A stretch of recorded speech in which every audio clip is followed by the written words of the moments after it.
This episode is brought to you by the new Gold Silver Vault app. Get it for free at hiddensecretsofmoney.com. The entire world is facing a debt-driven disaster, the scale of which has never been seen before in human history. The situation is now so severe that we're left with only two options: default on our debt or inflate it away. You can already hear people blaming the free markets and even money itself for our problems, and to me this is just tragic, because we don't have free markets anymore, and we certainly don't use real money. This is the real reason for our problems. Our money itself has been corrupted. It's not just an issue of economics. This affects your freedom. When this crisis hits, people will be screaming for the government to do something when it was the government that caused the problems in the first place. Many societies have faced this dilemma in the past, and we can learn what the outcomes might be simply by studying what they did and comparing it to what we're doing today. So while I was in Germany, I decided to stop by one of my favorite museums and take you on a kind of crash course of the history of real money, how it evolved, and the twin dangers that arise when money is corrupted. I'm here at the Bundesbank Money Museum in Germany, and this is one of the best museums I have ever seen. Right at the very beginning of the museum, you walk in and it starts with barter. Originally, the first form of currency was livestock. The problem with livestock, though, like for instance this cow, if I traded this cow to you for something and somebody else wants to trade you something else that's of much lower value, you can't make change. A system that relies on barter is very inefficient because you not only suffer from the problems of divisibility, you also rely on the hope that you will find someone who has a good or service that you need, who wants something that you have at the same place and at the same time. In economics, this is called the coincidence of wants. Now add the fact that most goods have a shelf life before they perish, and you can see why barter systems held mankind back for so long. So what was it that solved the coincidence of wants and propelled us out of the Stone Age and into space? It was the invention of money. Money is not evil. It is a magnificent tool that allows us to trade our specialized skills and to store our economic energy. Without it, we'd be struggling to feed ourselves each day, and our average lifespan would still be 30. In episode 1, we learned that real money has to fulfill certain properties in order to function. But 2,600 years after its emergence, people still confuse money with currency, even the so-called experts. So they've got here some of the things about what money is. The first example here is money is whatever goes. So in earlier cultures, commodities such as cattle, stones, or metals were used as money. Buyers took the value of the goods on trust when making their purchase. Today, too, money is a question of confidence. So the currency, today isn't money, today we're using currency, but the only reason it has any purchasing power whatsoever is because yesterday your experience was that it purchased something. So you have faith that it's going to purchase something tomorrow. Otherwise, it has no value. Whatever form it takes, reliable money has two characteristics. It is genuine and it is stable. People can rely on its value. Well, what fiat currency around the planet has maintained its value? They all fall in value. So right away you can see the difference. They're talking about currency here. And when they say it's genuine, what is genuine? A counterfeiter, somebody that's running their own printing press in their basement, is making genuine notes as far as he's concerned. They're genuine counterfeits. These things that just come off of a printing press, well, yeah, it's a genuine lie from a central bank or a government that you've got something that's going to store value for you, because it doesn't over long periods of time. It loses value. Gold, banknotes, and electronic money, meaning electronic currency, may be stored, divided up, or transported. As its material value has declined over time, its genuineness has had to be beyond question. Well, this one says that it's got to maintain its value, and right here they're contradicting the next one. The one thing here, gold, is the only thing that they're talking about that has not lost its value. In the past, rare goods were used as money. Today, central banks must ensure that the supply of money is restricted. Well, what are they doing all over the planet today? They're lifting all the restrictions on how much currency they're creating. They're flooding the planet with currency.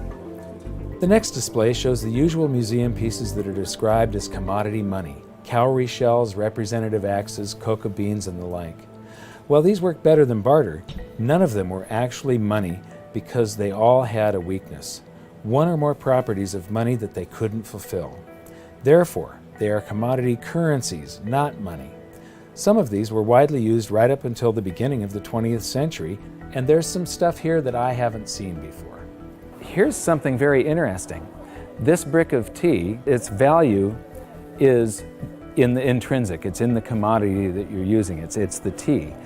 But this one has a certain fungibility to it. Each unit would have the same value, and you can make change. You can snap these things apart into units of 6. It's portable. It's not that heavy. This fulfills quite a few of the functions of money. I would not imagine that it's that durable. It probably doesn't wear that well. And now we come to the emergence of real money. Here we have little pieces of metal, just little pieces that have been broken off of bars or something that was cast, other little blobs of metal that were traded as a currency. You know, they had purchasing power, they had an intrinsic value, but they still weren't fungible, which means interchangeable. Every one of them had a different value. You can see that some of them have a higher silver content, some of them have a higher gold content. These are called electrum. It's a mixture of gold and silver, naturally occurring. What you notice is that this is from the 7th century BC, and then between the 7th and the 6th century, we're talking about somewhere between 680 and 630 BC, the emergence of true money. Here we've got 4 coins. The large one is a 1/3 stater coin, and the other 3 are 1/6 stater coins. Each unit is interchangeable. It's now a unit of account. You can take so many of these in trade for so many of loaves of bread, and you don't have to break out your little scale and weigh them any longer. With the little chunks of metal, you had to weigh every transaction that was going on. You had to weigh whatever your payment was and then take a guess as to what the purity was. Here you have some standards that were set by mints and guaranteed by those mints. These are a unit of account. They're fungible. Every one of them is interchangeable. They're portable, they're durable in your pocket over long periods of time. They're divisible. You can make change. You can see there's a 1/3 stater and 1/6 staters. And they're a store of value over long periods of time. These still have purchasing power today, 2,600 years after they were made. Another thing that I find really interesting is between maybe 680 BC and 300 BC, cultures all around the world, they all gravitated toward gold and silver coinage as money. The entire world sort of decided all together that gold and silver were money. Why? Because the free markets keep on selecting gold and silver as money because of the properties that it has. So, now we get to the room of real money. This is a vault door, and this is where they've got all the great examples of the real gold and silver coins. So come on in and join me. So here we get to the first, this is gold and silver, what they're using to make money, and here we have some very early representations of gold and silver coins. And I love these displays. They start with coins in Lydia, so these coins go back to the very first minting of true coinage. So here we have starting in the 6th century BC, and then it goes up to the 3rd century, and then from the 5th to the 11th century, and the 13th to the 15th century. And these displays just go on and on with the history of real money, gold and silver. Here is 17th and 18th century. Here we come to the 19th century, and now we're all the way up to the 20th century here. And here we come to our first example of government-issued fiat currency. This is from China. This is from 1375. And what's interesting is I have a chart that compares the value of the paper currency in China compared to silver. and there was a hyperinflation of this currency. It wasn't backed by anything. It wasn't backed by taxes. It wasn't backed by anything in the Treasury. They could just print this. And so this went into a hyperinflation because the government was just running its budget by just doing deficit spending by printing. And then I'm going to skip to some of the colonial currency. This is the United States, and each one of these currencies is printed by a different state. We've got Maryland, South Carolina, North Carolina, Connecticut, New York. This one here is particularly interesting. It's printed in the 14th year of the reign of King George III. It's dated March 25th, 1776. So this is just a few months before the Declaration of Independence. It says, "'Tis death to counterfeit." But this was printed just before we started coming out with the continental dollar, which went into a hyperinflation because of pure deficit spending on the Revolutionary War. And so this is the wall where real money gets corrupted. This is where it all turns to paper, which sometimes is backed by something, but it can be a lie. They can print more than they have of the stuff to back it. As we learned in Episode 2, one of the first things a country does at the outbreak of war is to suspend redemption rights so that their currency is no longer redeemable in gold. This is exactly what Germany did before World War I. After losing the war, they suffered through one of the worst hyperinflations on record when they were burdened with massive reparation payments to France and the Allies. These heavy penalties stifled the German economy and brought it to a standstill, leaving the country with the same two choices all indebted nations have faced throughout history: default on their debt or inflate it away. Defaulting was not a viable option, as they were completely impoverished, weakened, and surrounded by armed forces ready to take their land.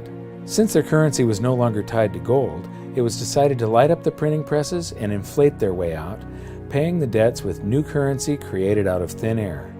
This had drastic consequences. Check out some of this Weimar currency. The display starts with one mark that actually purchased something, but soon the notes rise to the thousands, then the millions, then the billions, and finally the trillions. It's mind-blowing. You'll notice that I'm laughing a little bit as we move through the museum, but I'm not laughing at the people.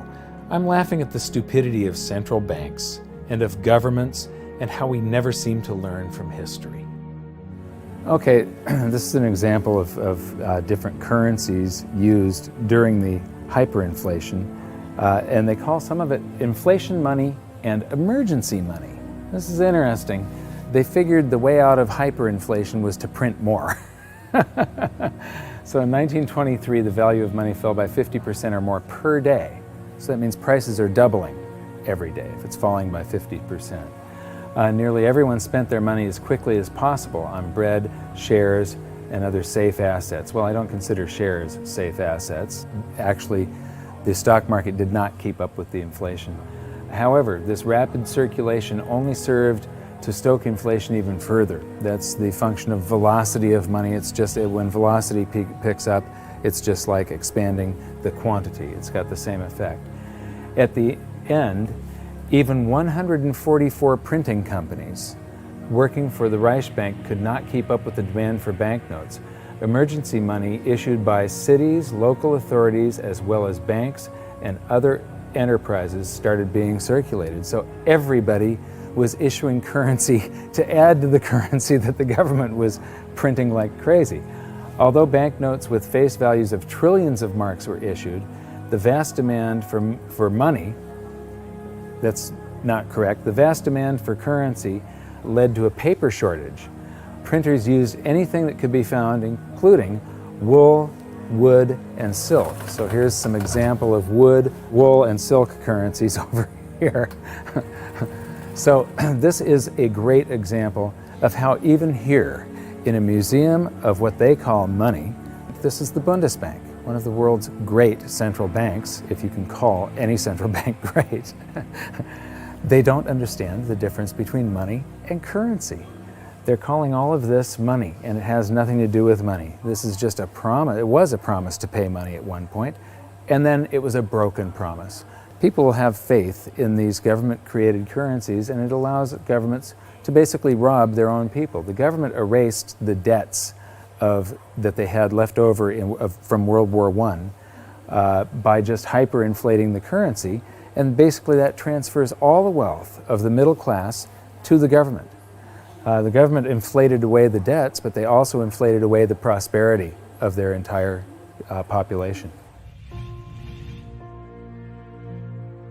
When we were in Germany, we got a chance to shoot in front of the Bundestag, which used to be called the Reichstag, and it's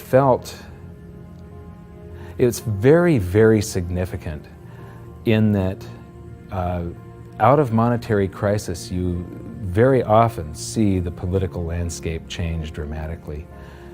It's the middle class of a country that defines the country with their vote. They're the largest sector of any country, about 70%. And a currency crisis like a hyperinflation wipes out and impoverishes the middle class. And they become filled with fear. And it's very easy for somebody to come in and prey on that fear. And dictators arise out of hyperinflation. And this is one of my greatest fears as far as the United States goes. I think that we all have to be very, very careful and very watchful for what happens in the future. A few years ago, I was interviewing Congressman Ron Paul, and he said, I think that there's going to be a financial collapse before they come around to thinking seriously about monetary policy.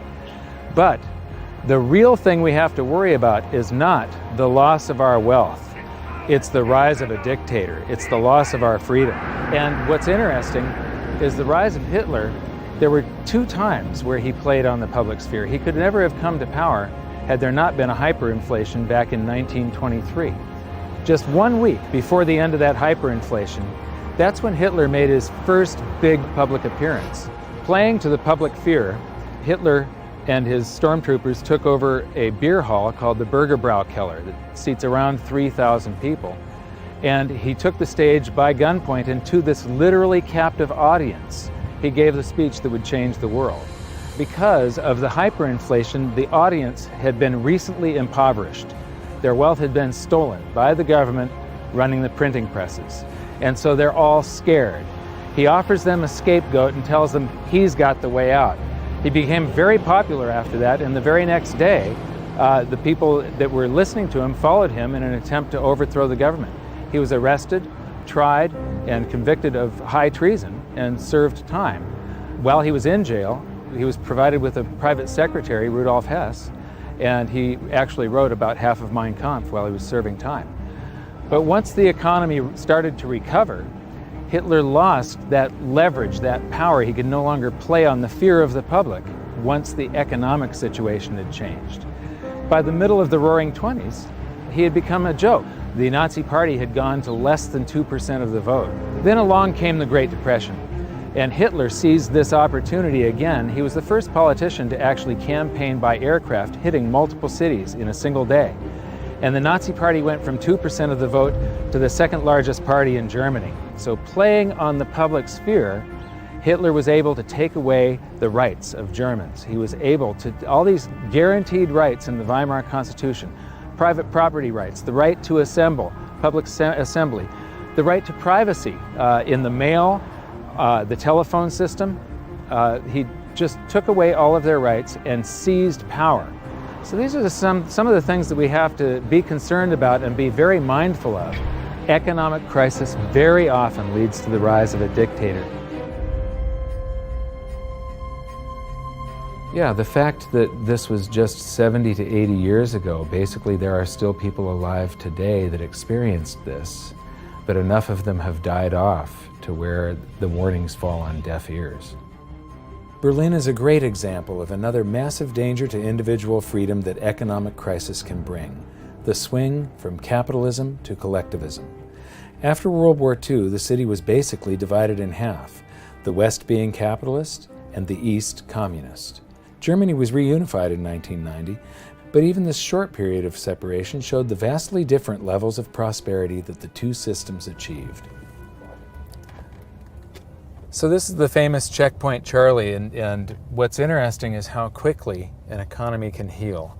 Just 20 years ago, you would have seen a tremendous difference between the East and the West. You'd have one side that has tall buildings and is much more industrialized and new, and then one side that's very old and gray. It was one of the best examples of what a state-run society does to an economy. How the more the public relies on government, the worse the general economy gets. What happens, in capitalism, you have the greatest disparity between the poorest and the richest individuals. And there's a backlash against that. And you see this happen in waves and cycles, this cycle that goes from capitalism to collectivism. Here, the example, you had this line going right through a city, and one side of the city that was very poor, and the other side prosperous by comparison. Now, when we go toward collectivism, they want to eliminate this great disparity between the poorest and the richest individuals.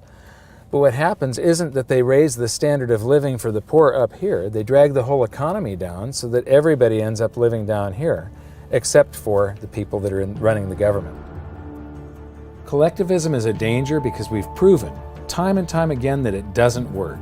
The evidence is in. If you look at history, it's clear that maximum prosperity can only be achieved through individual freedom, free markets, and sound money. You'd think that we'd learn from history, but I'm going to show you a few more displays from the museum that prove conclusively we haven't. And this is where we are today. This is a sheet of 50-euro notes, and these come out of the printing press, bam, bam, bam, bam, bam, just like those notes did. And the entire world today is sort of, every central bank across the planet is creating currency like crazy right now. I think we're going into a deflation, so they're trying to stave off deflation right now by printing their way out of it. So here we've got some examples of the technology that governments around the world are putting into their counterfeit currency so that the public can't counterfeit the currency that the governments are now counterfeiting. So you've got all these holograms and watermarks and different threads and different types of paper. And then here's this big old printing plate where they pop these things out a mile a minute. And right now they are hyperinflating the base money around the world, the paper money. We're going into a deflation, though, of the credit money, the voodoo hocus-pocus currency that the banks just type into the computer. That's starting to collapse, where this stuff is expanding. So we learned in episode 4 that modern currency creation is a complete scam, but a whole lot of people had trouble believing that it could be true. The European Central Bank has this awesome display that shows you exactly how it's done, and it's basically the same as our episode 4. So here's a quick recap thanks to the ECB. Basically, the central bank and the Treasury swap IOUs. The central bank writes a check and the Treasury issues a Treasury bond, which is an IOU, and that creates currency, and then it gets, somebody is paid, it gets deposited into a bank account, and 1,000 marks, they withhold 10%. So right here, they're already telling you that his bank account is a lie. He deposited 1,000 in it. They only withhold 100 in case he wants some of that. And then they loan out 900, which then she buys something from this guy, he deposits the 900. They borrow 90% of that and leave just 10% on deposit for him. And the result is that it expands. Every 1,000 ends up creating 10,000, or every $1 creates $10. And they've got the result here. It's all sort of a voodoo hocus-pocus scheme. One of the great things that I've noticed here is that throughout the museum, they keep on proving the point that even though this is the Bundesbank Museum, they prove the point that fiat currencies that come off of a printing press eventually go to zero, that they're really worthless. This says the ideal goal of all monetary systems was to ensure that money is trustworthy and kept in short supply. Metal-based currencies restrict the money supply because metal deposits are naturally limited. However, during the Industrial Revolution in the 19th century, the rapidly growing economy needed a means of payment which could adapt flexibly to this growth. Baloney. You can have a fixed currency supply, and when you have economic growth, it means that the currency gains in purchasing power.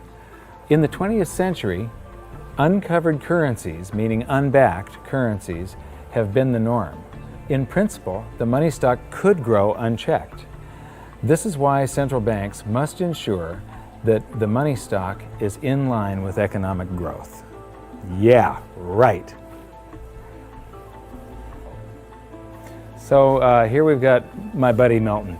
Actually, Milton was sort of a semi-free market economist. He won the Nobel Prize, so he's considered the dean of the Chicago School of Monetary Thought, which are monetarists. They believe that we should have a Federal Reserve and it should expand and contract the currency supply to achieve stable prices. One of the problems with Keynesians and monetarists and so on is that they think you should expand it and contract it, but they never contract it. They just, Keynesian, you're supposed to spend when the economy is bad. The government's supposed to spend and stimulate and then withdraw currency from circulation to keep us from going into a bubble caused by the expansion of credit and the spending that they did during the bad portion of the economy. So they take this rubber band and they stretch it, and it's supposed to come back, but they never do that. They just keep on stretching it to infinity. And here we are, right now, where we are in the world is that rubber band is about to snap with every currency on the planet. And so I'm instability, I'm in deflation, inflation. Let me see, I'm going to cause a hyperinflation. Oh, it just went off the inflation scale. I guess I did cause a hyperinflation. Oops. And now the whole thing is collapsing. This game of inflation and deflation has never worked. Right now we're on the precipice of the whole system collapsing, and just like the game, our monetary system will reset. This is where the twin dangers we learned about may rear their ugly heads, so it's up to all of us to learn from history. I mentioned earlier that it was the invention of money that allowed humans to prosper and rise out of the Stone Age. But money is only part of the equation. What use is money if you don't have freedom? So what's going to happen? Will we default or inflate our way out of the mess we're in? Since 2005, I've been stating publicly, and I also wrote in my book, that I believe we're headed toward a series of events involving a short-term deflation followed by a big inflation or hyperinflation. If you really want to learn how this inflation might affect you and your family, join me at hiddensecretsofmoney.com for this episode's exclusive presentation. It's a special video that shows where I believe we are on this economic roller coaster of a ride and how I think it'll play out. So for now, what can you do? 1. Share this video on social media and subscribe to our YouTube channel. 2. Educate yourself by watching the rest of this series. And 3. Take action to protect yourself and your family. Learn what you can do at hiddensecretsofmoney.com. I'll see you there.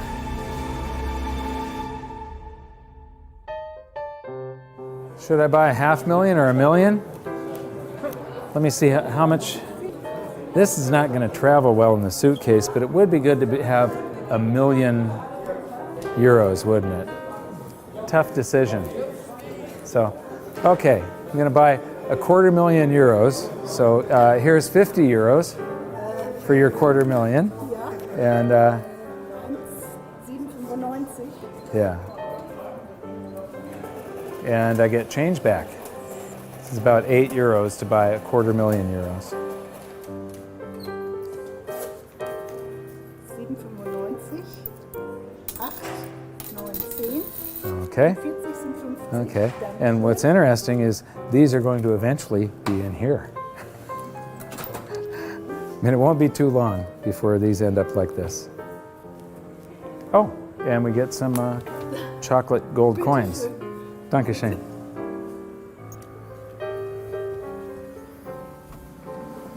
So that's our tour of one of the best monetary museums I've seen so far.